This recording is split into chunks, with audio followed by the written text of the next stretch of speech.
It all starts with a man's quest for the pinnacle of martial arts, a peak he just couldn't reach. To change that, he clung to an ancient legend about a mystical item. The legend spoke of a golden fruit, guarded by a dragon, that would grant immortality. Our hero seems to have finally found what he's been searching for. He then faces the sacred tree and realizes the myth was 100% real. Before him was the fruit of immortality, shining with an intense golden light. After a tough fight, our protagonist sits next to the defeated dragon and declares his victory. Even all banged up and in a lot of pain, he gets up and goes to claim his prize.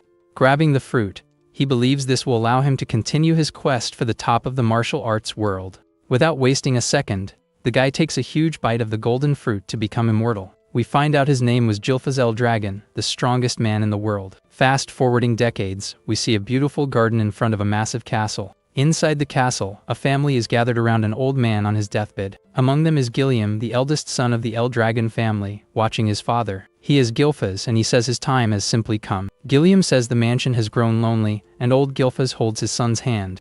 Our hero finds the young man's words sentimental and thinks the legend was a fake. Despite that, he feels blessed to have a wife and children, and he caresses his grandson. With a faint smile, he addresses his beloved children one last time. Gilfaz says he's lived long enough and has no regrets. But on the inside, he thinks that's a huge lie and of course, he has regrets. In his final moments, he holds his son's hand and wishes he'd had more time. In agony, he screams in his mind, wishing he'd had much more time to live, because he still wanted to reach the pinnacle of martial arts, reaching out his hand in desperation. And so, with his son crying, Jilfazel Dragon finally closes his eyes for good. However, it seems that wasn't how it was meant to be, and out of nowhere, a baby opens his eyes, confused. He wonders if he was sleeping and why his body suddenly feels so light. Looking at his hands, the baby then questions why they look so tiny. With wide eyes, he panics as he realizes those are his hands. In shock, he understands he's become a baby and tries to calm down to figure out the situation. He's irritated that something like this happened to him, a master of martial arts, without him even noticing. Lying in the crib, our hero knows this isn't normal and wonders who did this to him, until he remembers something and starts connecting the dots of this whole situation. He recalls the dragon he fought and the mystical fruit he ate in the past. And just like that, our boy understands the fruit's effect wasn't immortality, but reincarnation. With a smile, he realizes this is a huge stroke of luck for achieving his goal. Looking around the room, he notices there are many other babies there in cribs. He knows he's in the El Dragon family, but wonders why there are so many babies together. At that moment, a few maids enter the room with a cart full of baby bottles. Jilfaz understands they're from his family and figures it's feeding time for the kids. But then, out of nowhere, a goblin was brought into the room. The maids act fast and restrain the creature, but our hero doesn't understand the situation. The monster ingests a liquid from the bottle. The creature then explodes and a substance splatters everywhere, getting all over our protagonist's face and crib. Startled, he hears the women talking about diluting it and giving it to the babies to drink. A maid picks our hero up from the crib, and he's completely clueless about what's happening. She then prepares a bottle with that red liquid, and he starts to panic. He screams in his mind because he knows that's not milk, but something very dangerous. The woman brings the bottle closer, and out of pure instinct, our boy starts to drink. In desperation, he tries to resist, but his baby body won't obey, and he swallows it all. The moment he tastes it, he's shocked, realizing it's actually dragon's blood. Then our protagonist understands that's what the women meant by diluting. He panics and thinks he needs to spit it all out as fast as possible. Looking to his side, he sees another baby spitting out the blood and knows he needs to do the same. However, an idea pops into his mind, and he looks at the bottle with a new perspective. He realizes this is a unique opportunity to absorb this power and get stronger. This way, he could surpass his former self and finally reach the pinnacle of martial arts. Without a second thought, our boy chugs the entire bottle in one go. He doesn't know why, but he decides to seize the chance, and a red energy erupts from him. Even with a baby's body, he doesn't give up and continues to absorb all the energy. Angrily, he yells in his mind not to underestimate him because he is Jilfazel Dragon. His willpower is so immense that his eyes shine with pure power. The maid holding him is shocked by the little child's attitude. He then focuses on absorbing everything to reach the peak of martial arts. In his mind, he has a vision of an ancient and powerful white dragon flying. This creature seems to be fighting fiercely against another golden dragon. The monster's power is then absorbed by him in a surprisingly calm manner. Our hero finds this very convenient and continues the process without any issues. After it's all over, he lies in the crib, exhausted but happy to have succeeded. He notices the other babies survived, but his child's body is not doing well. Exhaustion takes over, and suddenly our protagonist feels an overwhelming sleepiness. 7 years pass, and we see our hero counting while training hard. He's doing one-handed push-ups while balancing a huge rock on his feet. With a powerful kick, our boy sends the rock flying into the sky, showing off his strength, making it land far away from him. He admires his strong body and now goes by Zeke Dragon, all thanks to the dragon's blood. Because all living beings possess an energy called true source power ether. And the blood of the ancient dragon that the babies drank had a massive amount of this energy. That's why all the children who drank the liquid gained bodies much stronger than normal. But Zeke was the only one who absorbed it all and underwent a transformation that surprised even him. Despite this, he's frustrated because he only managed to reach a single star of power. He finds his progress pathetic, and a star is energy compressed to its limit. The body is like a universe, and the more stars you have, the stronger you become in the end. In his past life as Gilfaz, he was the only one to reach the realm of the wandering star. Lost in thought, our hero reflects that time flies, and it's already been 7 years since he reincarnated. He also remembers his mother passed away and his father, a real piece of work, never once came to see him.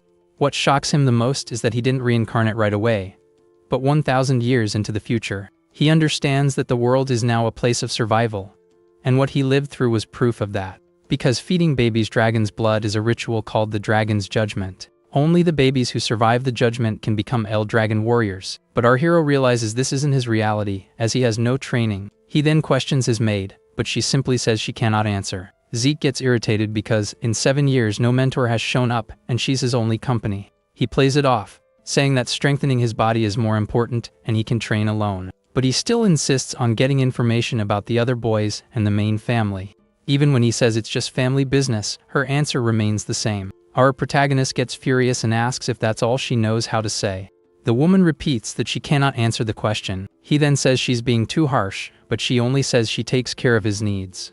Zeke knows she's a 3-star fighter and would be useful for some basic training. Tired of the conversation, he announces he's going to the forest and finds her behavior strange. The maid stands still, and our boy gets annoyed that she's ignoring him. Arriving at the forest, our hero gets ready to start his real training. He then plucks a plant and eats it. Zeke eats a poisonous herb and complains about the bad taste but says it's part of the training. He concentrates to endure the pain, but the feeling of being watched all the time bothers him. Our hero then gets frustrated and wishes he could do something about this feeling. So he challenges whoever is watching him to show themselves and speak up. Suddenly, a purple energy appears in the forest, indicating something is approaching. Hiding in the bushes, our boy senses that there's something nearby, and then a giant boar covered in a dark aura appears in front of him. Zeke finds the creature strange because it didn't exist 1,000 years ago in his past life. The animal seems furious and prepares to attack our protagonist without hesitation. The beast stares down Zeke, and the purple energy around it grows even more intense.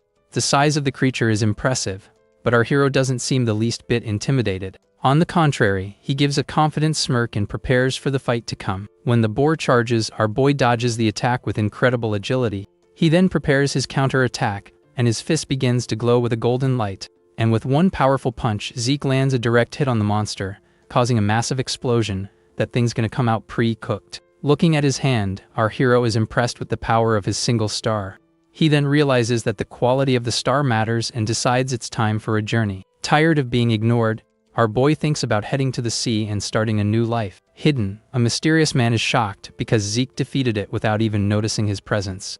The man knows Zeke had no training because his mother died and his father never cared about him. Sitting in the forest, he reflects on the boy being an illegitimate son, but still part of the family. Because of this, he thinks the whole situation is getting more and more interesting. Meanwhile, our protagonist heads back home after his training in the forest. Arriving there, he senses the presence of 3 very strong fighters and wonders what they want. He overhears their conversation and realizes they don't seem to have come for a fight.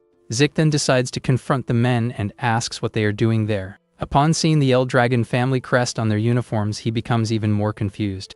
One of the men steps forward and prepares to finally reveal the reason for their visit. The group's leader says they've come to escort young Master Zeke to an exam. Our hero is completely shocked and speechless upon hearing he has to take an exam. Our hero's jaw drops, unable to believe the news he just received, because he screams in his mind that he was never taught anything to take a test. Already in the school uniform, he comes to terms with the situation, even though he finds it unbelievable. He then arrives at the main mansion after more than 1,000 years and stares at the enormous castle. After being taken there, Zeke was informed that he could not live in the family's main house, and now he is about to enter a place known as the Dragon's Nest. For the last 1,000 years, the Dragon family created its own school to train its members. But our boy thinks with irony that no one bothered to teach him anything.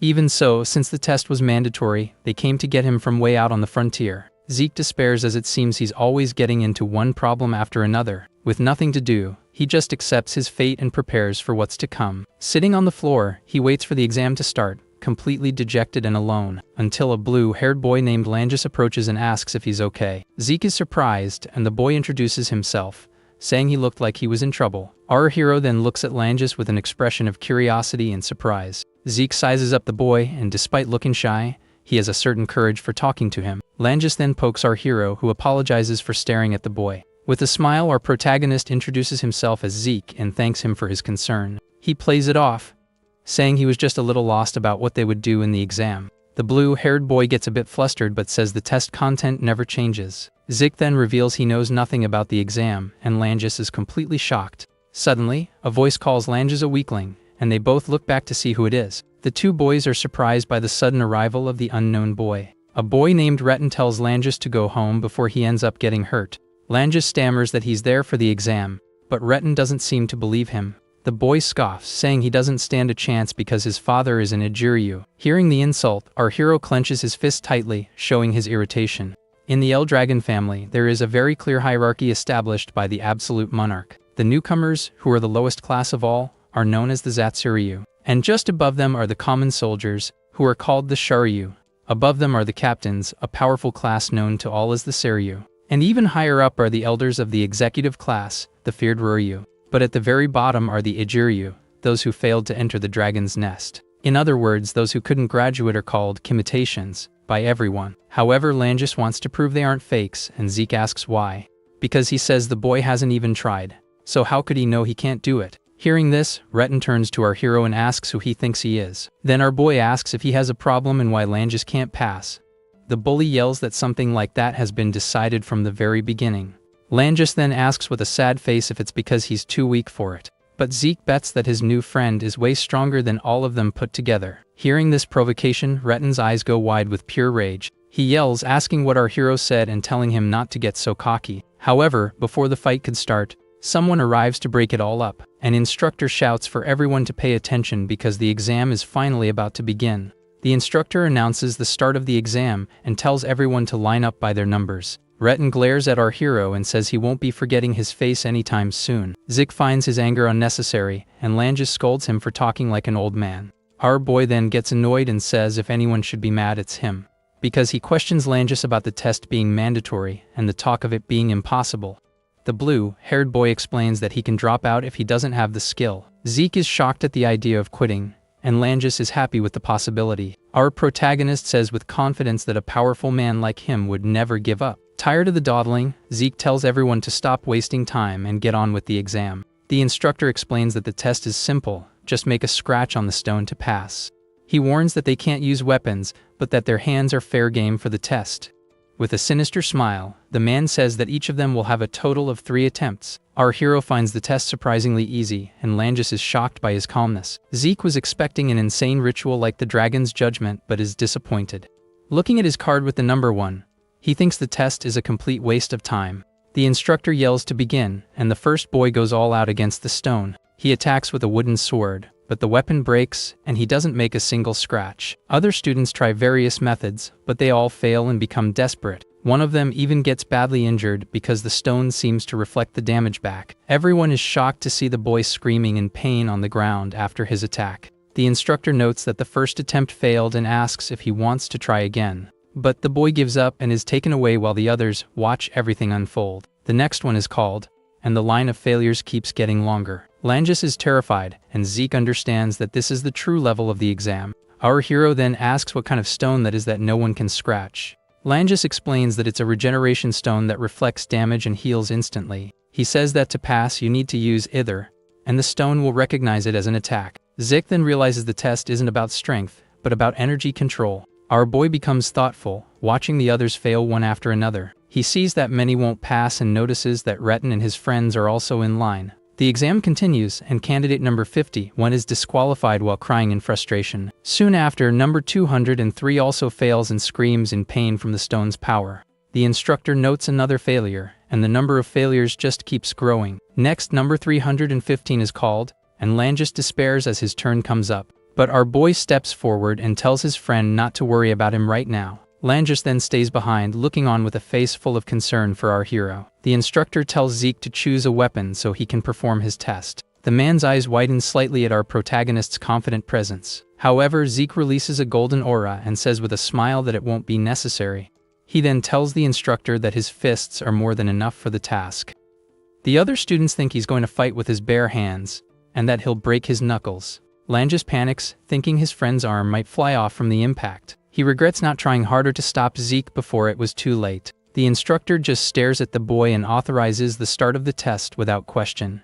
Zeke then touches the stone and thinks it's a mineral he's never seen before in his life. But Zeke says that doesn't matter and concentrates a large amount of golden energy into his fist. Seeing this, Langus despairs and shouts his friend's name to try to stop him. However, our hero doesn't listen and says this way he can use his full power. Langus then sees Zeke's reflection in his eye as he prepares his special technique. He then uses the dragon-slaying combat art, the World Breaker. The blow hits the stone head-on and causes an explosion of energy that kicks up dust. The force of the impact is so great that it throws Langus back with the shockwave.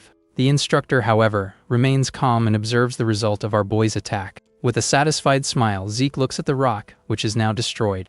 He then feels that the technique was still a bit too much for his current body. His hand is badly injured, but he smiles and says he needs to train even more.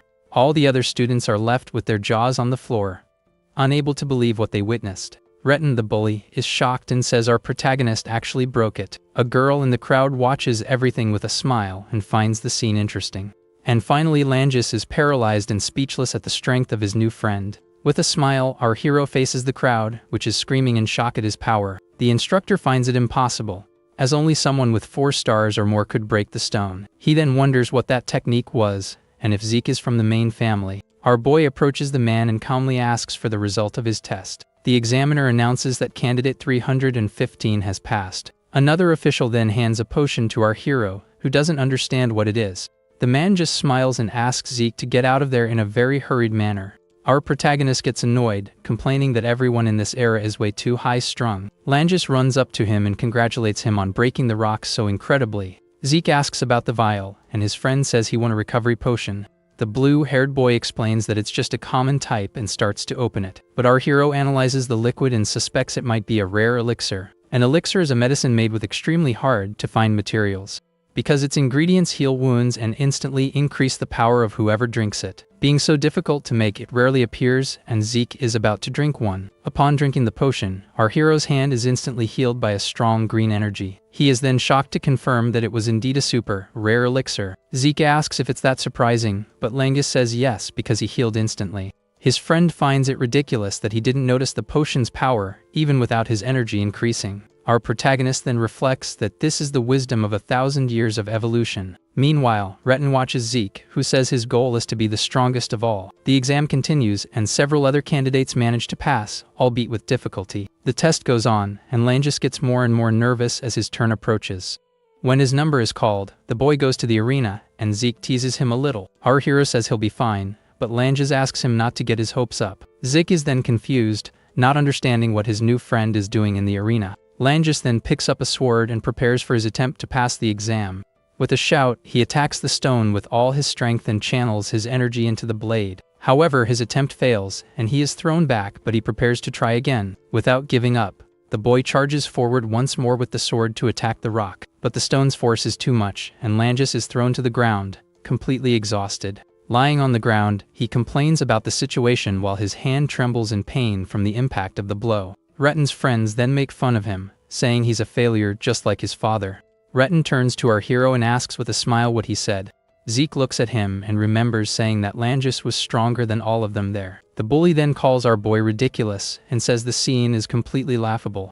With a look of despair, Langus hears that he has only one more attempt. Seeing his friend without hope, our protagonist approaches to give some advice. He then asks why Langus is using a sword instead of a spear in the test. The boy doesn't understand, and Zeke says that the way he is, he won't succeed with the sword. Retin overhears the conversation and scoffs. saying that Langis's father doesn't even use a spear to fight. The other boys laugh, thinking he taught his son to fight with swords for that reason.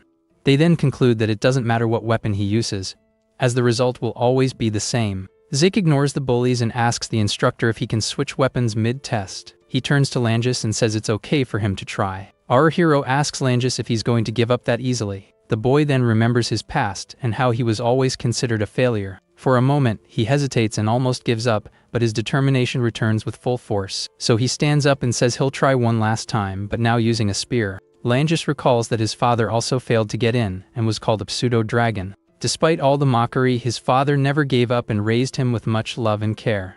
He remembers his father supporting him even when everyone else turned their backs. So, with the spear in hand, he swears he will prove his worth to everyone there. He knows that using the sword won't work and decides to trust Zeke to pass. But the blue-haired boy has no idea how to properly use a spear, so our protagonist points to the stone and tells him to just attack straight ahead. Zeke instructs him not to think about anything else, and just advance with the weapon in a straight line. The narration explains that such a simple attack would never be enough for the stone. However, our hero believes that you never know the outcome without at least trying. Thus Langis trusts Zeke in himself and prepares for his final attack. With the spear in his hands, Langis feels a strange energy flowing through his entire body. He then shouts and charges forward with all his might to attack the regeneration stone. Seeing the scene, Retin and his friends start to laugh, thinking it won't do any good. However, Langis feels as if the spear had always been a part of his body. The tip of the weapon then collides with the rock, releasing an intense blue glow. And to everyone's surprise, the blow goes straight through the stone, destroying it completely. Retin and his friends are left with their jaws dropped, unable to believe what they just saw. Even the instructors are shocked because he not only scratched but pierced the stone. Our hero congratulates Langis, who is still in shock and doesn't understand what happened.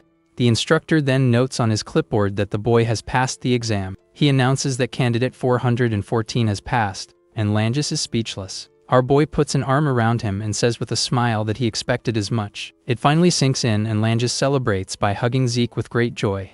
Meanwhile, Retin and his friends say it was all just luck and refuse to believe it. And finally, the instructor shouts loudly that the exam has finally come to an end. The instructor shouts loudly to everyone that the entrance ceremony will now begin. Our hero asks if that was the only test, and Langis says there might be another. Zeke then questions what they will do there, and his friend says it won't be a big deal. At that moment, some important men begin to walk towards the stage. Langis explains that the leaders of the L-Dragon family will give a speech to the newcomers. Among them is a man with white and red hair with a not-so-friendly face. The blue-haired boy is shocked and reveals that he is the feared patriarch of the family. But Zeke doesn't care, complaining about the guy's funeral-like expression, and his friend tells him to shut it. Our protagonist tells Langis to calm down and not make such a scene about it. Even so, our hero analyzes all the leaders with a very serious and attentive gaze. He realizes that there are several 7- and 6-star warriors there, an incredible force. However, his attention turns completely to that grim-looking man. We discover that his name is Balza el-Dragon, a powerful 8-star warrior. Our boy is shocked because 1,000 years ago, there weren't 12 fighters of that level. Langis then whispers that he doesn't like him, and our hero stares at the man, thinking of his father. An instructor announces that Lord Balza will give a speech, and a dark aura explodes from him. Shrouded in energy, he tells them to strive to become the flesh of the family. The patriarch then glares at the newcomers with a look full of hatred and resentment. Our protagonist withstands the pressure, but the energy bothers him quite a bit. The other students, however, can't handle the pressure and start to feel sick, unable to breathe. Our hero then looks to his side and sees that his friend Langis is also suffering from it. He then realizes that all the other children are being crushed by the man's pressure. Feeling the tremendous hatred coming from him, our hero decides he doesn't like the guy one bit. And after just one sentence, the patriarch simply turns and leaves the place. Suddenly, a blonde man starts clapping in a very lively and boisterous way. He shouts that everyone is very grateful for Lord Balza's encouraging words. He says that Balza has high expectations and therefore won't say any more, and Zeke doesn't understand. The blonde man then shouts for the young ones to do their best. And our boy still doesn't know who he is. An officer complains about his attitude, but the blonde tells him to back off or he'll go bald from the stress. Meanwhile, Retin watches everything from a distance with a very serious and thoughtful expression. After the ceremony, our hero and Langis sit side by side, waiting for instructions. An instructor then shouts that they will now announce the dormitory assignments. Our boy asks if they aren't going to the same place, and Langis explains that they are not, because the school has a total of 4 dormitories to divide all the students. Number 315 is called, and Zeke says goodbye to his friend to go to his dorm. Arriving there, he stares at the enormous mansion of the East Dormitory where he will be staying. Walking through the corridors, he thinks about how much everything has changed in over 1,000 years. After getting a little lost, our hero finally finds his room. With his hand on the doorknob, he prepares to meet his new roommate. Zeke opens the door with a smile and apologizes for being late. However, he is shocked to see the person who was already sitting inside the room. It was none other than his friend Langis, who also looks at him quite surprised. Our protagonist smiles and says it seems they keep running into each other. Langis also smiles and says he's happy because he was feeling pretty lonely. The two then relax, and Zeke says that training starts the very next day. Langis then says the instructor talked about the training, but Zeke didn't hear. Our boy admits with a smile that he didn't hear a thing, and his friend scolds him. The blue-haired boy then tells him to go to sleep because training starts tomorrow. Looking out the window, our hero thinks about what he's going to do from now on, because he wanted to run away, but the entrance exam ended up piquing his curiosity, especially because of the strange stones and the elixir he won as a prize.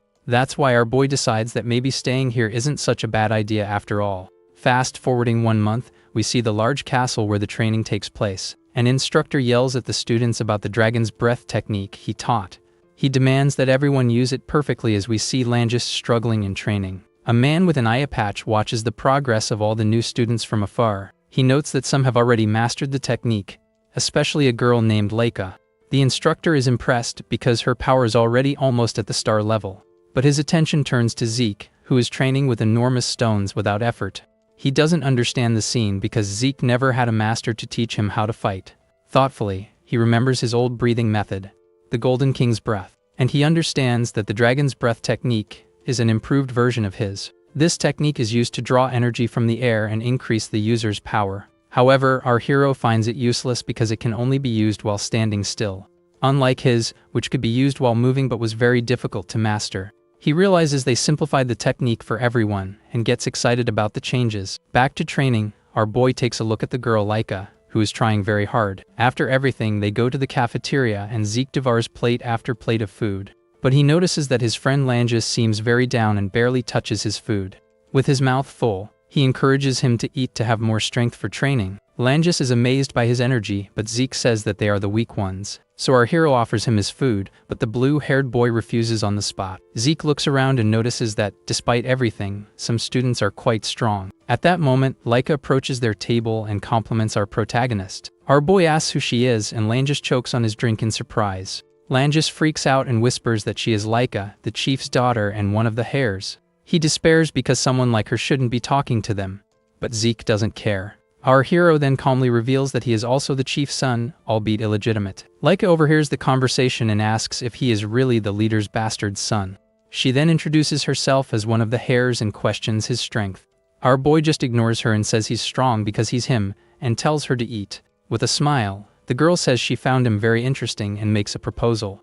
She invites him to serve her and become one of her subordinates there at the school. Leica says she will be his support and that an illegitimate son needs allies, because she wants him to help her become the next head of the El Dragon family. However, without a second thought, our hero rejects the proposal on the spot.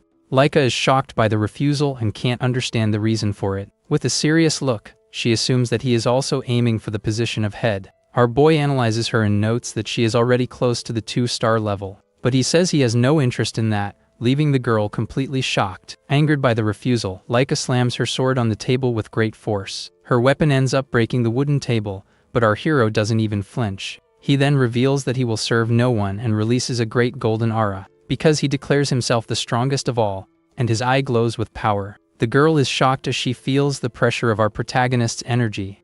She wonders if she was really pressured by him and can't believe it. Langis tries to calm the situation, but our boy continues eating without a care. However, Leica shouts that if he won't join her, then she will have to subjugate him. She challenges him to a fight, but our hero completely ignores her. Suddenly, a student asks where everyone is going in such a hurry. The boy explains that the Harris Leica is going to duel someone, and everyone runs to watch. The two arrive at the arena, and our boy seems pretty calm about the situation. Langis despairs and asks if he'll be okay since his opponent is Leica. Our hero doesn't understand the concern, and Langis starts speaking to him formally, because he shouts that Zeke is the chief's son and he needs to reconsider the duel. Our hero says he only knew she was the chief's daughter, and Langus freaks out at his calmness. The blue-haired boy despairs, but Zeke doesn't understand the reason for so much drama. Despite this, our boy thinks that not knowing anything just makes everything more fun. He says he's very excited for the upcoming fight. Langus shouts and asks why he accepted the duel, but Zeke says he doesn't back down from a fight. Besides, our protagonist points out that the girl already seems ready to fight. With her sword in hand, Leica releases her aura and asks if the conversation is finally over. She then glares at the two and asks if they're done with their little chat. Our hero turns to Langus and confirms that they are ready for the duel. His friend then backs away and asks our boy to be very careful in the fight. Then Zeke asks Leica why she insists so much on fighting him. The girl replies that she will become the head, and to do that, she will put him under her command. Our protagonist is confused and asks what that has to do with him. Leica taunts him for not knowing his own family and talks about the first generation. She then reveals that there are 5 heirs competing for the position of head, including the 2 of them. Leica explains that the other heirs are from the 4 great families of the Eldragon clan.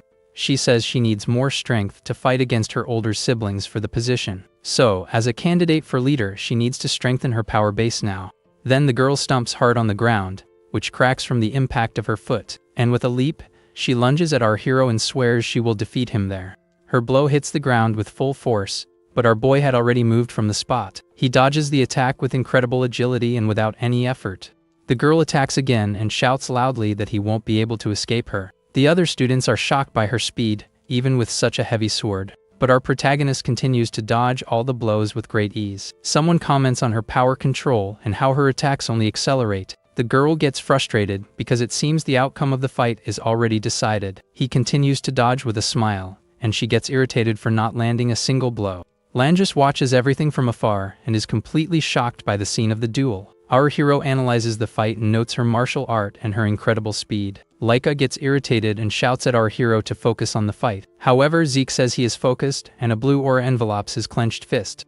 And that's why he's able to grab the girl's arm in the middle of an attack. Thus, our boy lands a powerful blow right on his opponent's back. The girl is then shocked by the force of the attack and is momentarily stunned. Leica staggers forward and uses her sword as support to keep from falling to the ground. The audience is in shock, unable to believe that the heiress was hit. She then questions why her attacks don't work, and he compliments her speed. But our protagonist says that in the end, she is still a 1-star warrior.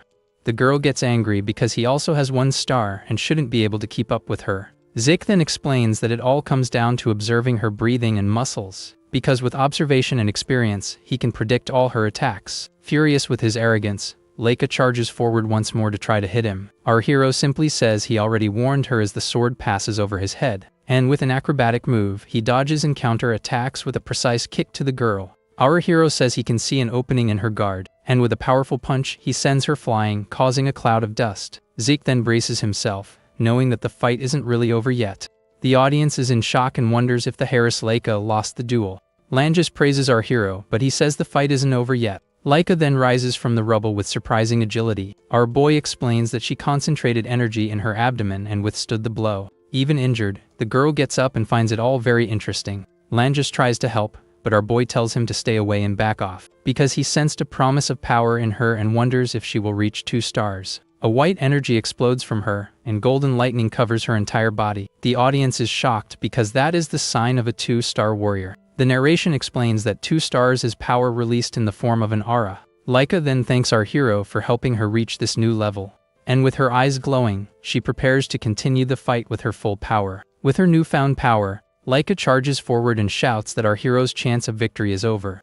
But Zeke just smiles and compliments the girl's incredible speed with her new strength. He dodges the blow by a hair's breadth and finds the whole situation quite surprising. However, upon touching his face, he notices a small cut and realizes what happened, because he was sure he dodged. But Leica asks what he thought of the attack. Our boy then calmly looks at her and says that this is her true ability. Now with the power of 2 stars, the girl prepares to fight seriously. And with a determined look, she says she will show her true sword technique. Our protagonist is curious to see a martial art he has never known before. With an excited smile, he finds it all magnificent and prepares for what's to come. She then unleashes her thunderstorm swordsmanship with an intense glow. The lightning flash attack heads towards him, and our boy is quite surprised. because he shouts that controlling lightning is a completely absurd skill to witness. Seeing his reaction, Leica realizes that our protagonist is enjoying the fight, and with a powerful attack, she shatters the ground using her power grid restoration.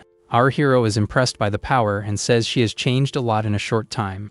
Because even for him, it's a struggle to dodge all the lightning surrounding him. Langis and the other students are in shock and worry about our boy. The narration explains that her movements are the same, but her aura has strengthened her. Zeke finds her even faster, and the power to control lightning is quite mysterious. Because 1,000 years ago, it would be impossible for someone to cover themselves in lightning like that. He could counterattack, but her power fascinates him too much to be ignored. Leica gets irritated because he continues to smile even with her using her full power, so she swears she will wipe that smile off his face and goes on the attack. Our hero plants his feet firmly on the ground and prepares to receive the girl's blow. She then uses her special technique and hits our boy with a full-on thunderclap.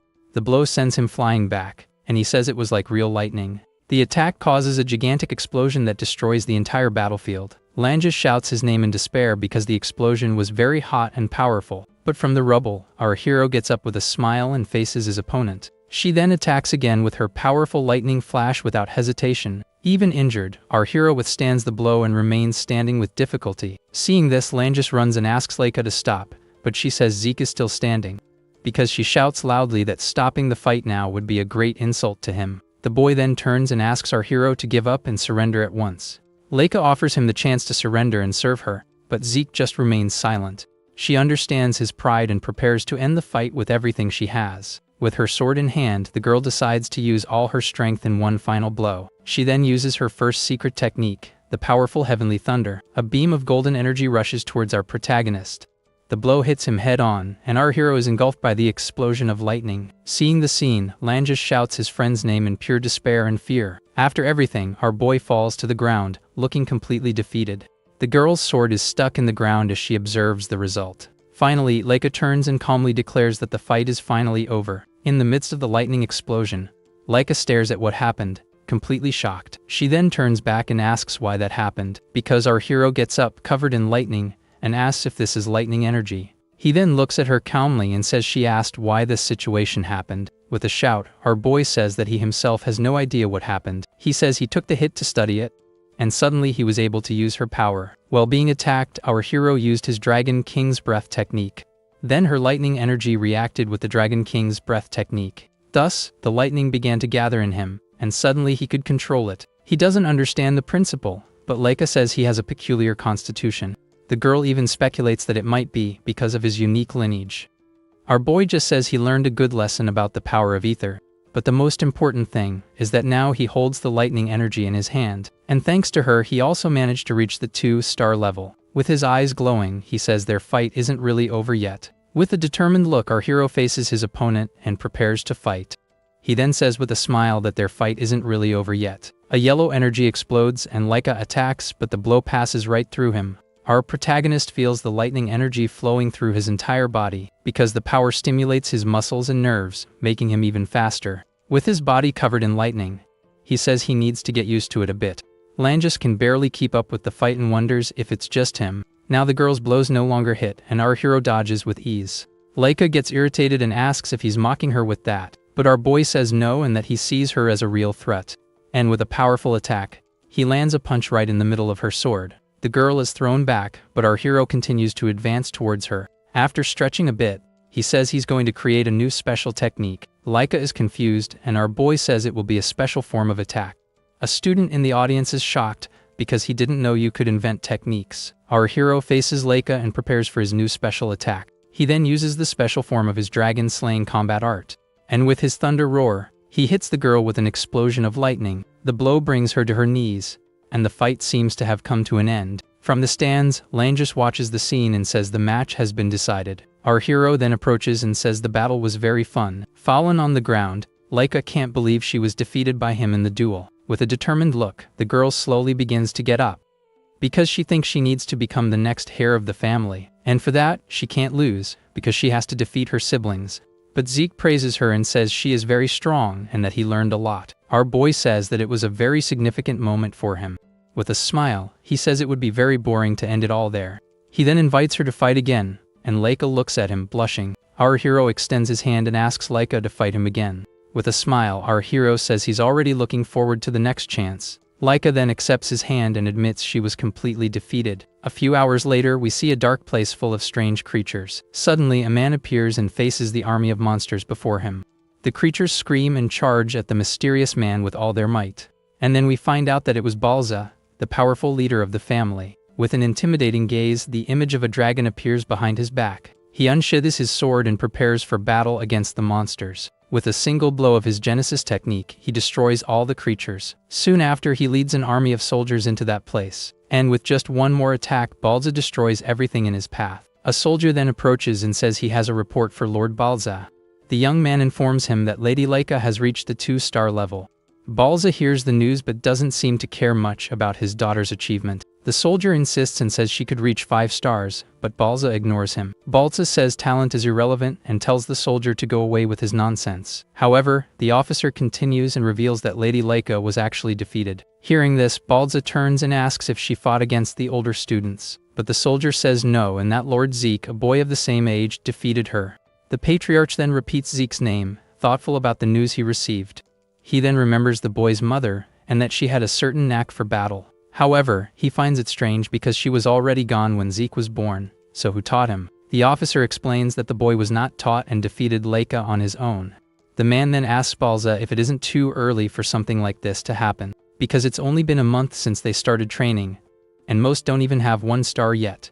But Balza doesn't care and says that only the strong survive on the battlefield, and with a dark look, he declares that the weak have no right to be an El-Dragon. He then tells the officer to summon a woman named Frigga back there. The soldier asks about Frigga, and Balza says he found the boy interesting. Finally, he decides to entrust her with the task of overseeing the next judgment. Balza stares into space and repeats Zeke's name, thinking all of this will be very fun. The next day, we see the newcomers training hard in the courtyard of the enormous school. Among them is Langis, who throws punches into the air with all his strength and determination. But our hero trains in a different way, lifting huge stones and weights. The narration explains about the dragon combat art and easy breathing method. Langis then approaches and asks why he isn't training the combat art. Zeke says he has already learned everything, and Langis is shocked because they just taught it. Our boy then reveals that his friend's path of power is completely wrong. He then throws the heavy stones to the ground with a very loud noise to demonstrate. Our hero asks Langis to turn around, and the boy obeys without question. With a touch, a golden energy flows, and Zeke shows the correct path of energy. Zeke says that's the right way, and Langis thanks him very much for the help. Langis is impressed, but Zeke gets annoyed and asks if he doubted his power. The boy apologizes and says his father was the only one who taught him to fight. That's why he thought the training would be boring for Zeke, who has already defeated the powerful Laika. But our hero says no, and that the dragon combat art impressed him a lot, because his old technique was very complex, and his children didn't like to use it. The dragon annihilation art had various forms and an overwhelming and difficult power, and its final form was what he used to defeat the powerful divine dragon. With a smile, he says he's looking forward to it, and that's why he's only training his body like before.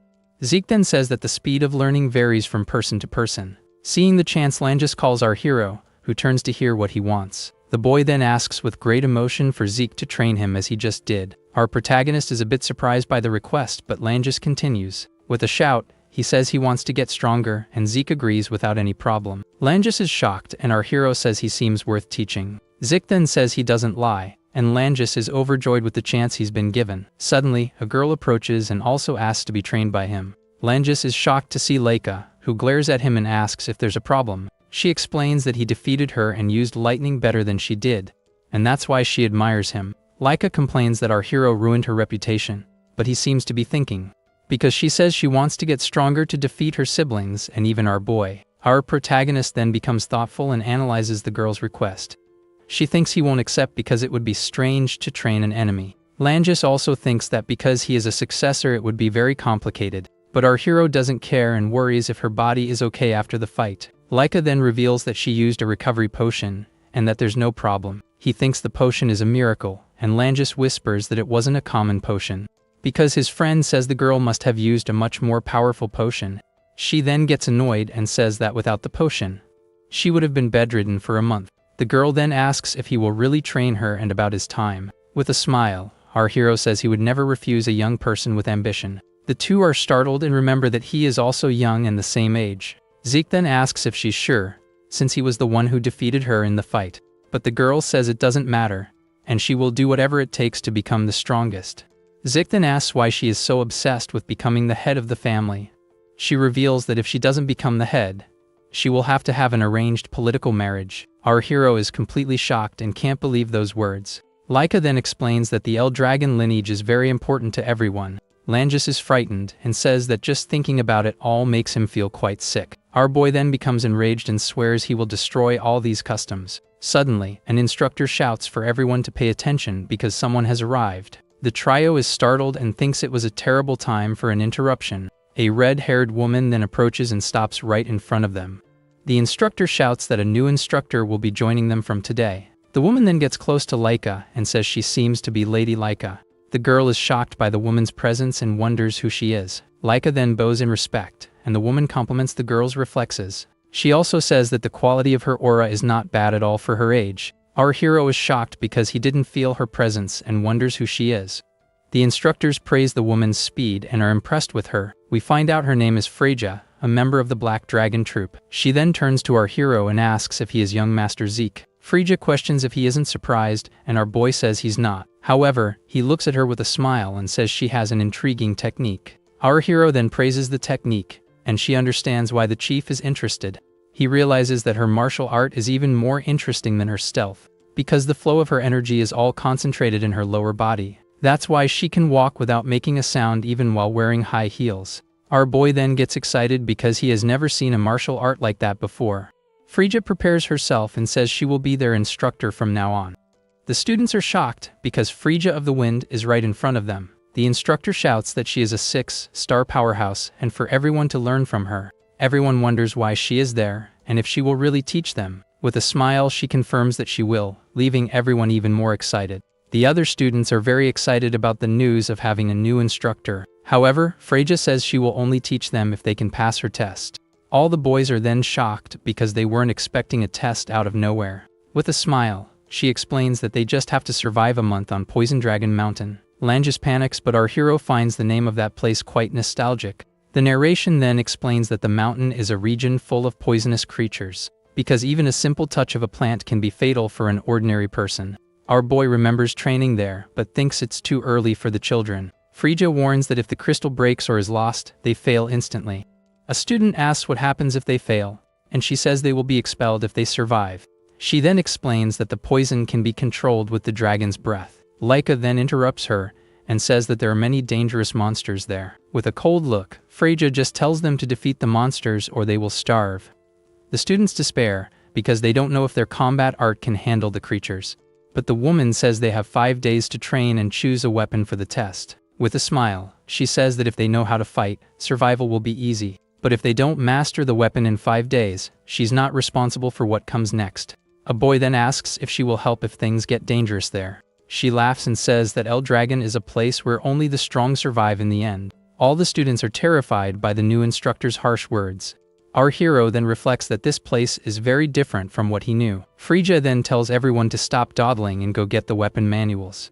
The students gather around the table to choose which weapon they will use. Langis panics, but Zeke advises him to choose the spear he used in the exam. Meanwhile, Laika thinks about which weapon would be best for her at the moment. Seeing her doubt, our hero approaches and says she should choose the sword. The girl doesn't understand, but he says it will compensate for what she lacks. With a smile, our protagonist convinces her, and she accepts his advice. Freja then asks if everyone has gotten their manuals to start training. And with a cold look, she says they must train or they will die in a very simple way. All the students are terrified by the news of the new test. However, Freja reveals that the upperclassmen will also try to steal their crystals. Langis is shocked because the 10th year students will also participate in the judgment. Their mission is simply to steal the newcomers' crystals on the mountain. She then says goodbye and wishes them all good luck on the survival test. Langis panics because now they will have monsters and upperclassmen attacking them. Laika explains that they have at least 2 stars, and even she can't handle several of them. Our hero then suggests that they form small groups of 2 or 3 people. His friends agree and ask our boy what he intends to do. With a smile, he says he's going to enjoy the whole situation completely alone. They think it's crazy, but Laika thinks that maybe our protagonist can actually do it. Our hero then invites them to eat before they start the heavy training. And so 5 days pass, and the day of judgment finally arrives for everyone. Already on the mountain, Laika and Langes seem very nervous about what's to come. Hidden in the forest, the upperclassmen also prepare for the hunt. Frigga then announces with a smile that the judgment will finally begin. Langes and Laika prepare for the exam and seem very tense about the situation. The boy then wonders if it's okay for him to team up with Lady Laika, because he is just a commoner, and she is an important noble of the Eldragon family. Suddenly, his friends Celine and Raymond appear to talk to him. The girl Celine says she is also a commoner and can't believe she'll be on a team. Raymond also seems very happy and excited about the chance to fight alongside them. Laika then says it doesn't matter if they are nobles or commoners because she recognizes strength. Langes understands and clenches his fist with determination not to let his friends down. With a shout, he swears he will do his best not to slow anyone in the group down. The two then smile and are happy with their new companion's determination. Laika then asks if our hero is really going alone, and he confirms it excitedly. The girl is shocked by his excitement and thinks that's how a master acts. Our protagonist then asks why she is nervous with such a strong group. Langes then thinks that, with the exception of our hero, everyone there is very promising. Laika asks if our hero finds the others promising, and he confirms it on the spot, because he thinks she chose the best talents to assemble a very strong group. Our boy says that with offense and defense, their team will easily pass the exam. Frigga then gets everyone's attention and thinks it's a good idea for them to form a group. Seeing everyone gathered, she then decides to start the judgment once and for all. She reminds them that the test is to survive a month on the mountain without leaving, and as long as they still have the crystal at the end of it all, they will be approved. Frigga then reveals that all the crystals are identical and have no markings. In other words, if they lose a crystal, they just have to steal one from another student to pass. And after they settle in, the upperclassmen will enter the mountain to hunt everyone. One of the upperclassmen then scoffs at the newcomers and says the task will be very easy. The boys are scared by the confidence and strength of the older students. With a shout, Frigga says the test summary is over, and it's time to start. She then announces the start of the exam, and all the students run into the forest. Laika shouts for our hero to survive, and he finds her concern rather cruel. Laika's group then joins the others, and everyone runs excitedly into the forest. Frigga then says goodbye to our hero and tells him to be careful in the test. She reminds him that he's going too, and the boy says he got a little carried away. The woman asks if he isn't nervous, and our protagonist says he's not. He then says goodbye and heads into the forest, leaving Frigga behind, lost in thought. Watching from a distance, she wonders if they will all be okay. An instructor asks what she meant and if the test isn't too much for them, because they've barely learned the basics and few of them have a single star.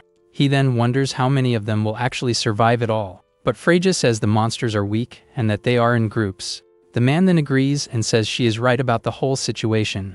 With a smile, she thinks that she'll release that thing later anyway. The instructor doesn't understand, and Frigga plays it off, saying she didn't say anything important. She then tells the upperclassmen to go into the forest to start the hunt. Alone, she wonders how many of them will truly survive the test. Already in the forest, a group of upperclassmen finds our hero completely alone.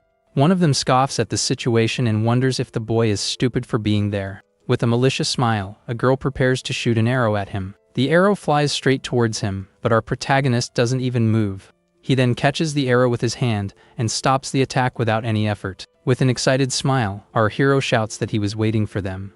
The upperclassmen are shocked by the scene and can't believe what they just saw.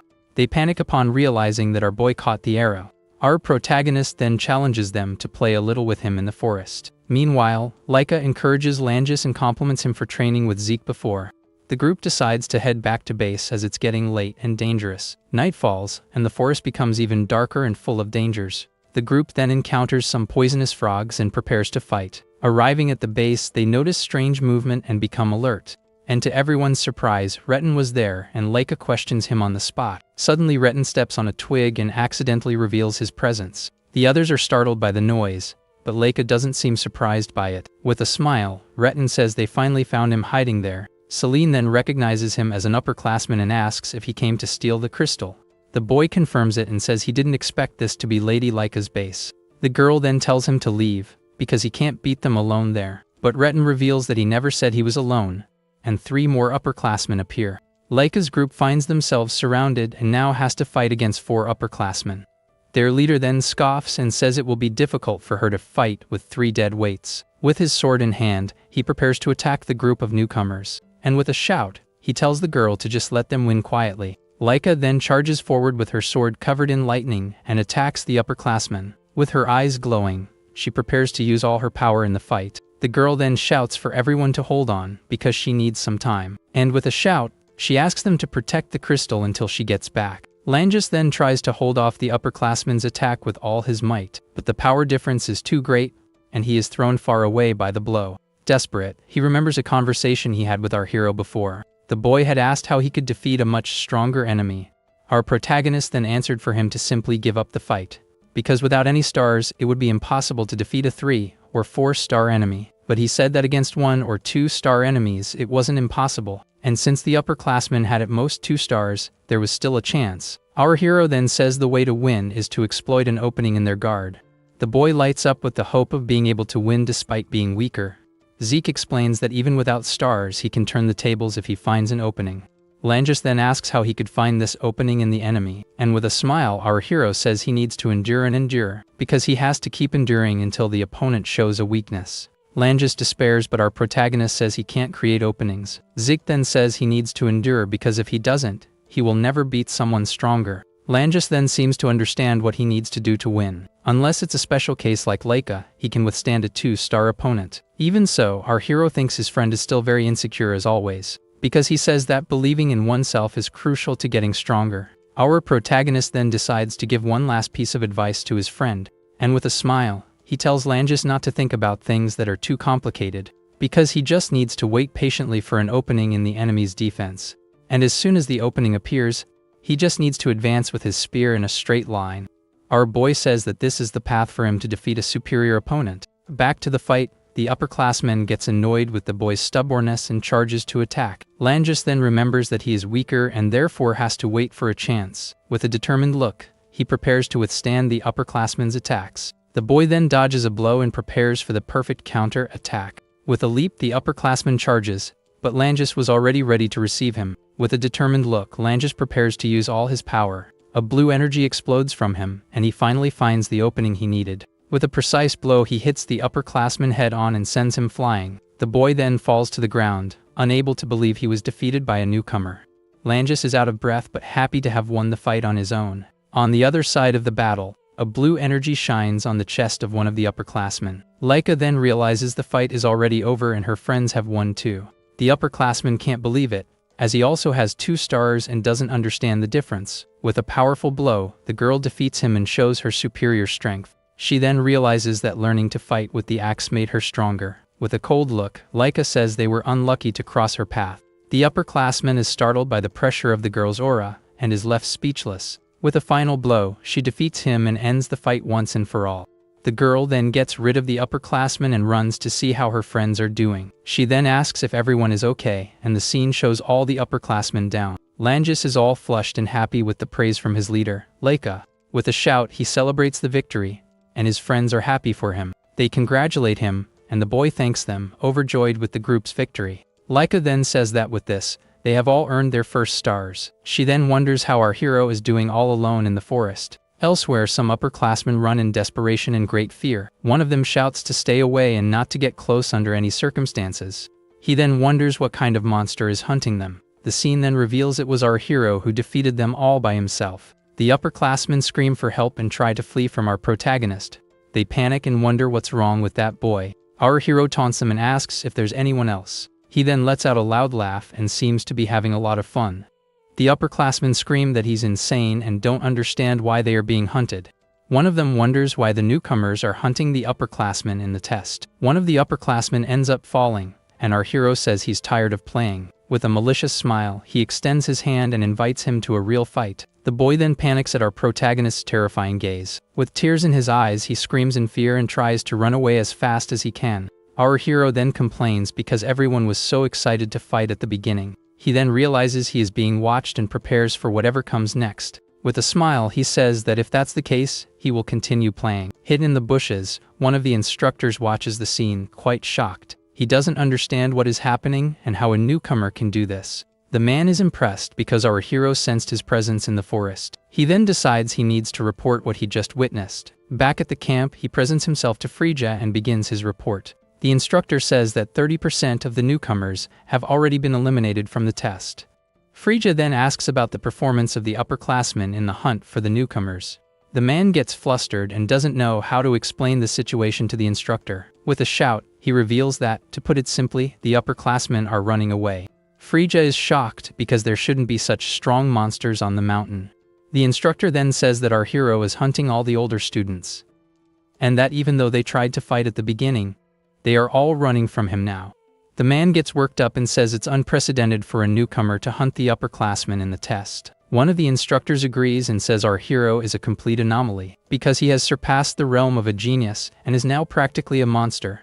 Frigga then thinks that from the beginning, he was never the prey but the hunter. She understands that our protagonist is truly a monster. Suddenly, a loud noise catches the attention of all the instructors. A strong man appears carrying a huge cage and asks where he should put it. The others despair and ask if she is going to release that thing on the mountain. With a smile, Frigga says it has been adjusted and only attacks those with 2 stars. Thus, the normal students will not suffer any damage during the test. The instructor asks why, and she reveals it was a direct order from the master. With a smile, Frigga says she will see what the boy can do against the creature. She then orders them to release the beast at dawn to test our protagonist. Suddenly, the ground shakes, and Langis wonders what that tremor was. Laika then thinks it could be another upperclassman or maybe a large monster. Langis suggests it might be a giant boar, but Laika finds it strange.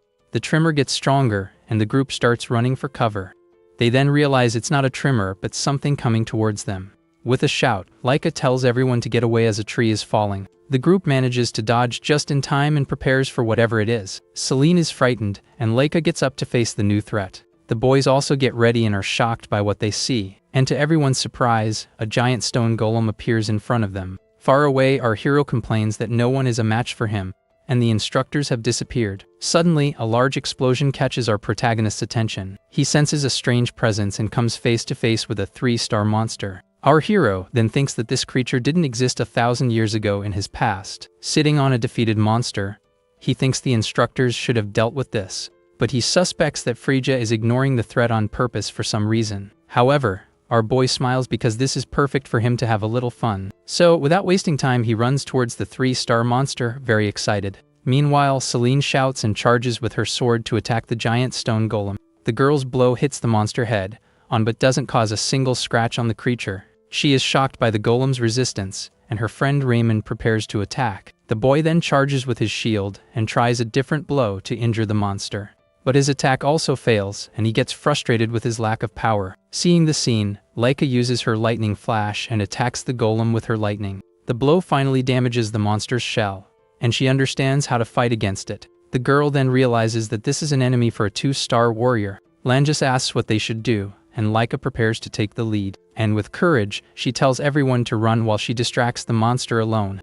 Laika says they will only get in the way, because her blow barely scratched the monster. And even with her attack, the stone golem seems to have suffered no damage. The girl insists that they can't hurt the creature, but her friends disagree, because Raymond says that even so, they can provide support for her attacks. Laika is then shocked by the courage of her friends who don't want to run away. Langis and Celine say that if they fight together with her as the anchor, they can win. Seeing everyone's determination, Laika is moved by the group's loyalty. With a smile, she accepts the plan and tells everyone to provide cover for her. Raymond then shouts that he understands and prepares to protect his leader in the fight. With a war cry, Laika charges with all her might to attack the stone monster. She then unleashes all her power in a lightning attack with her sword. However, the golem prepares to retaliate and doesn't seem intimidated at all. The creature attacks, and Raymond jumps in front to protect Laika with his shield. He withstands the blow with difficulty, but manages to block the monster's attack. Seeing the chance, Langis and Celine charge forward to attack the golem's legs. Seeing the opening, Laika jumps over the golem to prepare her special attack. With a shout, she unleashes her powerful Great Thunder Sword technique. And with her Heavenly Thunder, she hits the monster with an explosion of lightning. After the blow, Langis runs to her and asks if the girl is okay. Laika says that somehow she is, but she used all her energy in that attack. She then asks if Raymond is okay and is relieved to hear that he is. The girl suggests they return to the base, but the golem gets up again. The monster then charges forward, and Langis is shocked by the creature's resilience. With no energy to fight, Laika is captured, and Langis shouts his leader's name. Trapped, the girl gets angry because she let her guard down, and the monster is still moving. Her friends are in shock, unable to believe it survived the blow. Langus then shouts for the golem to release Laika and charges with his spear. However, the monster throws him away with a single blow, effortlessly. Langus shouts Laika's name in despair as he witnesses the terrible scene. Suddenly, a giant tree hits the golem head on and sends it flying far away. Laika gets up confused, and her friends run to see if she is okay. With a smile, our hero appears and asks what the situation is. Langus and Laika recognize the voice and are shocked to see our boy. Zik then lands and curiously asks what that giant clay doll is. A little earlier, our hero felt the lightning energy and knew something was not right. He then ran to help but complained that his current body was too pathetic and slow. Our boy knew that Laika's group was strong, but not against a 3-star monster. So he had the idea to try a technique he recently learned. Our hero then prepares to put his new plan into practice in the forest. With all his strength, he grabs a giant tree to use as a weapon. And with a shout, our boy rips the entire tree from the ground without effort. Our protagonist then spins and throws the tree with all his might towards the monster.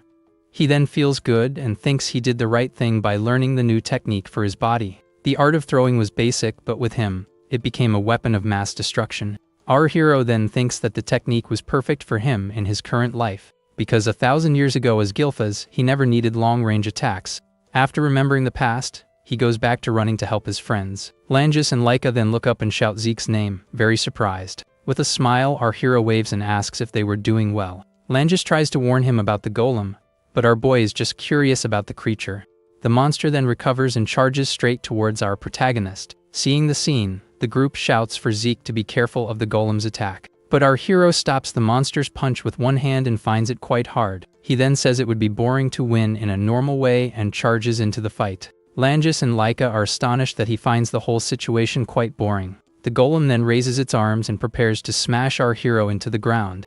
Our boy faces the attack and is impressed by the monster's speed. With his eyes glowing, he prepares to stop the blow with his own hands. The creature then comes down with full force, and our hero withstands the impact without any problems. With a smile, he says the situation is dangerous and tells everyone to stay back. The group then obeys and runs away while our hero prepares for the fight. Now, our boy lifts the golem's arm and breaks it with his strength. With a spin, he throws the arm far away and is impressed by the enemy's resilience. However, he wonders if the monster is as tough on the inside as it is on the outside. To test this, our hero charges forward with his fist glowing with golden energy. He then uses the first form of his dragon destruction combat art. With the world detonation, he destroys the monster from the inside out with his power.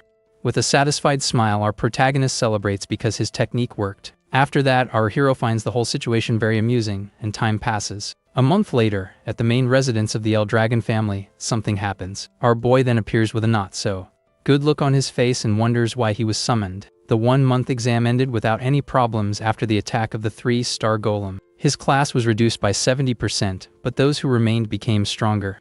And right after the end of the exam, Zeke was summoned by the head of the El Dragon family. Walking through the castle, Zeke asks what the head of the family wants with him. Freyja scolds him and says it's all his fault because of his actions in the exam. Because she shouts that he turned the tables and hunted the upperclassmen in an unprecedented way. And because of him, all the upperclassmen failed and will have to retake the test. She sighs at his attitude and warns him to behave with the master. Arriving at the door, she tells Zeke to fix his attitude before entering. Our boy then asks why, and she says the chief will act foolishly, because Balza could finish him off even if our hero is just a child. But Freyja assures him she won't let that happen, and Zeke finds her very serious. She then knocks on the huge wooden door to announce their arrival. The woman introduces herself and says she came as Lord Balza had ordered. A dark voice from inside the room then just tells the two to enter. Excuse me. She enters the room and our boy follows her in silence. With a serious look, our hero prepares to face the head of the family. And inside, Freyja announces that she has brought Zeke to see the feared Lord Balza. With a cold look, Balza asks why our hero attacked the upperclassmen in the exam. Our boy then gets annoyed and asks why he shouldn't have attacked. Balza is speechless at the boy's audacity, who continues to explain himself. Because he says the only condition was to survive a month with the crystal. Freyja despairs at his attitude and doesn't know what to do anymore. The instructor shouts his name in despair over the whole situation. Suddenly, a dark aura and a red dragon appear behind Balza. The pressure is so strong that Freyja can barely stand and kneels. She wonders what that pressure is and if Lord Balza is going to finish her off. But our hero gets annoyed and shouts at him to stop the intimidation. Balza is shocked by the boy's courage and stops releasing his aura. He then asks how Zeke managed to do that, and our boy doesn't understand. Because according to the report, Zeke defeated a golem that the upperclassmen couldn't handle. Besides, he is right in front of him, completely calm and without fear. Angrily, he questions how a bastard son managed to gain so much power. With a smile, our hero says the answer to Balza's question is quite simple. Because there is no other reason than the fact that he is himself. And that's why he is strong. The two then face each other in a stare down full of tension and power. Balza then says his attitude is just like in the report and will give him a reward. He offers an item from the treasury or the right to enter the second floor of the hall. Frigga is shocked by the reward and the narration explains about the locations. The Dragon's Hall has forbidden books and the treasury has relics and legendary weapons. Only a select few with incredible results can enter these places. Frigga then thinks that even though he was disrespectful, he was still judged as excellent. But our hero says the reward could be better and Balza ends the conversation. Zeke gets annoyed because he has a lot to say, but Frigga holds him back to avoid trouble. The woman then accepts the reward and thanks Lord Balza for the honor. However, our boy turns and asks to say just one last thing to the chief. And with a smile he says that as long as Balza continues to kill his emotions, he will not get stronger. Hearing this, the head of the El Dragon family glares at him with a look full of hatred. Our hero then feels a strange presence and wonders what that was. Frigga tells him to be quiet and says goodbye to Balza to leave. Once outside, she yells at our hero about his attitude with the Lord, and asks if he didn't hear anything she said about behaving. But Zeke gets annoyed and says he won't put up with the whole situation anymore, because he reveals that Balza is his father, and Frigga is completely shocked. With his strength and behavior, she can't believe he is a normal child. With a smile, our hero says he has already answered, and that he is just himself. Frigga becomes thoughtful and silent at the boy's confident response. The woman then remembers that they drink dragon's blood and cannot challenge the king, but she wonders how that child remains so calm in front of Lord Balza. Our boy asks if something is wrong, but she plays it off and changes the subject. She then asks which reward he will choose between the two options. Our hero tries to take both, but Frigga says he can't do that. With a smile, he says that in that case, he chooses the knowledge of the Dragon's Hall. Our hero thinks he knows little about the current era and needs to learn more. Langis then celebrates that he's going into the Dragon's Hall, and our boy asks. The blue-haired boy says yes, because it's a chance to learn martial arts. He then gets excited because he will absorb as much knowledge as he can. Laika explains that there is a time limit and they can only take one book. The girl then asks if it's true that Zeke chose the hall instead of the treasury. Our boy says he considered it, but knowledge is more important right now. Laika is surprised and says the second floor has martial arts books. But the girl boasts that there is nothing better than her thunder technique. Suddenly, an instructor says their time in the hall is 5 hours. The students think it's a lot of time, and Laika suggests a plan to make the most of it. But our hero's goal is to find a martial arts book that suits him. He then realizes it will be a headache to find such a book in that place. Arriving at the Dragon's Hall, everyone is impressed by the size of the place. Our protagonist then stares at the hall and finds it even bigger than he imagined. With a smile, our hero prepares to see what the Dragon's Hall has to offer. He then walks through the corridors to get a good look at everything there. But upon starting to read the books, our boy is shocked by the information. He doesn't understand anything and reads about chaos rifts and even magic from another world. Our protagonist then shouts because there is so much he doesn't know. Lying on the floor, he thinks that 1,000 years is a very terrifying amount of time. Because in 1,000 years, the world connected with a completely different one. 900 years ago, a dimensional rift appeared, and the world of chaos emerged. This world was full of monsters called chaos, and they possessed a special power. The El Dragon family then fought alongside them to combat the creatures. As a result, the 4 strongest female warriors married and went to the other world. Our hero then remembers the boar from the forest and Laika's lightning aura. He then understands that both came from another world. And that's why they were different. But what shocks him the most is the existence of magic, a new art from the other world. With his eyes glowing, he gets annoyed because there is nothing about how to use magic. Suddenly, a mysterious voice tells our hero to be quiet in the annex. He wonders if that is magic because he doesn't feel any presence there. Besides the power ether, he can't feel any other type of energy. Our boy then sits down to analyze the situation and understand what is happening. And out of nowhere, several books begin to float around him, and he panics. With his eyes glowing, he realizes that the person is using ether threads to move things. Our hero shouts excitedly and asks the person to show him the technique up close. The mysterious voice falls silent, and our boy is tied up by energy threads. Suddenly, closing time arrives, and our hero is thrown out of the hall. He then crashes against the door and falls hard on the floor outside. Our protagonist gets up and is excited by the move he has never seen before. He then shouts for the person to show him again, and his friends are confused. Laika asks what he did, and our boy says he got a little carried away. He then asks if everyone found something they liked in the hall. Langes says yes and that he got a martial arts book called Cloud Water. Celine then reveals she got the Windflower book to use with her sword. And Raymond says he learned the arts of the Guardian's sword and shield. Our hero then smiles because all of those were martial arts that he created. He then asks what Leica got, and she says she didn't get any book. The girl reveals that she got the art of the heavy sword that the first chief created. Our boy then remembers that the 15th chief was also involved. He thinks there were many improved versions of the martial arts in the hall. That's why our hero thinks the 15th chief was very interesting. With a smile, he says he thought it would be boring, but now he is excited. Our protagonist then looks forward to seeing what will happen next. Then 5 years pass, and we see the enormous castle where they train. Leica, now 12 years old, walks through the corridors and wonders something. She asks where Zeke and the others are, and a student says they are in training. With a sigh, Leica thanks him for the information and seems a bit tired. She then goes to the training field and sees her friends in a formation. We see our hero, now 12 years old, with a more mature and confident look. In his office, Balza analyzes some documents and wonders about a special rift. A man asks if he is sure, and Balza confirms with a serious look. Commander Ayn says the chance of there being magic water in the rift is 80%. Balza then complains that the rift appeared in a very problematic place for them. The narration explains that whoever drinks the magic water becomes a powerful mage. This caused a revolution and a fight for control of the source of the magic water. Now the number of mages determines the military strength of a noble house. And the only way to obtain magic water without a source is by conquering a rift. Currently, the El Dragon family is at a disadvantage against other houses. The man then says that the location in the Dragon Forest is very problematic, because the vast forest extends through their territory and that of another house, the powerful and dangerous Cerberus family, which also claims the forest.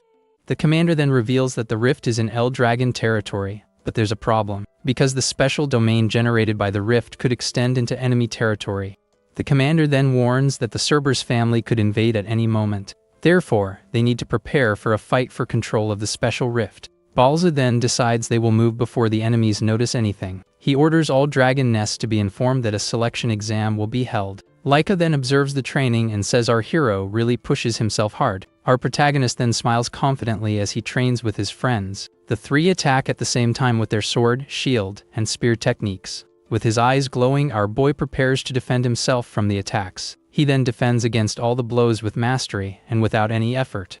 With the spear at his neck, he compliments Langes' attack but says it was a mistake, because the boy is killing the spear's strengths with his excessive force. He also tells Celine that she is too focused and her balance is off. Raymond is doing well, but our hero says he needs to be more active. With a smile, our boy encourages everyone to attack again without giving up. Leica then watches the scene and finds it all completely insane to see. Our hero asks what she means, and Leica explains that it's crazy. But our boy says that it's also proper training for him. With a shout, he shows off his strong body and says he has become resilient without using power. Leica then complains that he continues to train while they are talking. His friends are shocked by his defensive power and find it all very mysterious. The girl says our hero is not human and that the upperclassmen call him a monster. Our protagonist then asks if she came to join the training, but Leica says she came to warn them that they will meet the other dragon nests. Langes panics because the day he feared so much has finally arrived for them. Celine asks if it's for the next test, but the girl doesn't know. Our hero then asks how she got this important information. With a smile, he teases her for not paying attention to the instructors. The girl then warns him to be careful, because there is someone dangerous in the West Wing, one of the other candidates for the next head of the El Dragon family besides them. With a smile, our hero says he finds that very interesting and is looking forward to it. A few days later, all the students gather in the school courtyard. The students talk among themselves, wondering why they were called there. Langes then thinks they have gathered all the students from all years. Suddenly, students from the other dragon nests begin to arrive at the location. Frigga then tells everyone to shut up and pay attention to what she is about to say.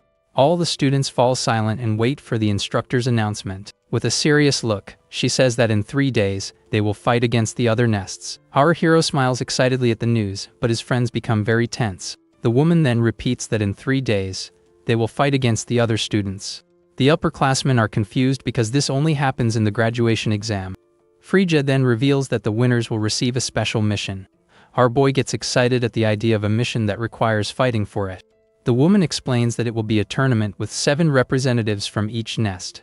One of the upperclassmen then asks if the 7 will be chosen from among the oldest. But Frasier reveals that they will be chosen from all years, and an upperclassman complains. He says that no one besides them can fight, because the others are too weak. Frasier then says goodbye and tells them to decide by the end of today. An upperclassman named Rick shouts that the participants will be decided among them. But Laika shouts that she has a complaint, and that the newcomers should also participate. Rick then scoffs at her and says she doesn't understand the situation correctly, because he says that her lineage doesn't matter in a battle of skill. The girl then releases her aura and asks what he was saying about skill. A golden energy explodes from her, and everyone is shocked by her 3-star power. The upperclassmen panic because she only had 2 stars until recently. Laika then says she agrees to choose based on skill and challenges the upperclassmen. The girl asks if there are 7 upperclassmen stronger than her, and Rick is left speechless. Suddenly our hero says the place is too noisy, and the upperclassman gets annoyed. With a cold look, our protagonist tells the boy to shut up right now. He then asks if the upperclassmen think they are just a bunch of weaklings. And with a malicious smile, our hero suggests a fight until only 7 are left standing. Laika then says his idea is too dangerous but suggests a solution. She proposes a preliminary match for everyone who wants to participate in the tournament. With a smile, the girl asks if the upperclassmen have any problem with that. Rick then agrees with the idea, even though he thinks it's a waste of time. Our hero then confirms that he will participate and calls his friends to fight. Langis, Celine, and Raymond are shocked at the idea of participating in the tournament. The blue-haired boy then asks if they really have to fight against the upperclassmen. Under pressure from our hero, the 3 have no choice but to accept. Laika then asks if anyone else wants to join, but everyone seems scared. Our protagonist then complains about the lack of motivation from the other students. He then joins his friends and prepares to see the upperclassmen's skill.